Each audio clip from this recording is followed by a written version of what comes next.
Hi guys, welcome to IWM Buzz. और आज हम बात करेंगे कलर्स टीवी के popular show Mahadev and Sons की, जहां आप देखेंगे कि रज्जी का गुस्सा फूटेगा धीरज पे, जहां वो मोगरा की हर एक गलती को छुपाने की वजह से काफ़ी ही गुस्सा हो जाती है। वो कहती है कि आप उसको चांस नहीं बल्कि बढ़ावा दे रहे हैं उसकी हर एक गलती का।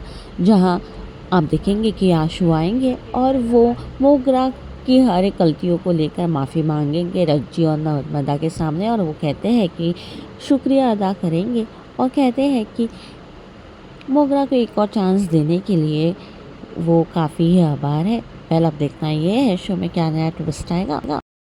आशु दादा की फीलिंग्स को बचाने के लिए मोगरा के पाप छुपा, कभी पापा जी की फीलिंग्स बचाने के लिए मोगरा के गुनाहों पे पर्दा डालते, और ये ना कायरपन है धीरज। सिर्फ और सिर्फ कायरपन ही नहीं, ये दोगलापन है, और हम थक गए हैं तुम्हारे इस दोगलेपन से। हमारी तो हर गलती हमें 10-10 बार गिनवाते हो, चाहे वो कल्याण से धोखा खाना हो, चाहे भानु माँ की तरफदारी करना हो, उनकी बातों में आना हो, हमारी गलतियां सुनाते वक्त तुम्हारी ये कायरपन कहीं नहीं बाहर आता। लेकिन जब बात तुम्हारे दुलारे आशु दादा की हो, प्यारी मोगरा भाभी की हो, तब तुम्हारे सारे स्टैंडर्ड्स बदल जाते हैं। तब कहाँ चली जाती है तुम्हारी सच्चाई? धीरज, हम तुम्हारे इस कायरपन और इस दोगलेपन का खामियाजा और नहीं भुगतना चाहते हैं। हम इसकी सजा नहीं काटना चाहते हैं। हम थक गए, नहीं सुनना चाहते। कम से कम एक बार हमारी बात क्यों सुने? हमें जब पता है कि तुम गलत कर रहे हो, तुम मोगरा की गलतियां छुपाकर आशु दादा और पापा जी की फीलिंग्स नहीं बचा रहे हो, मोगरा को ईंधन दे रहे हो ताकि वो इस घर में खुलेआम बर्बादी मचाए।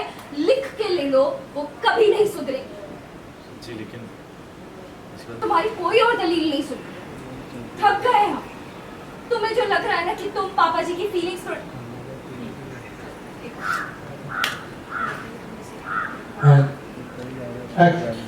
बस धीरज, बस।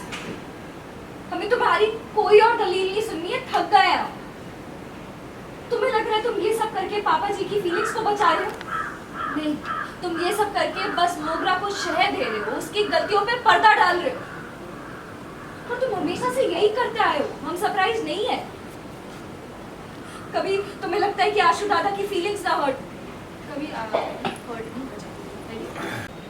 हम माफी मांगते हैं, हो सके तो उसे माफ कर दें।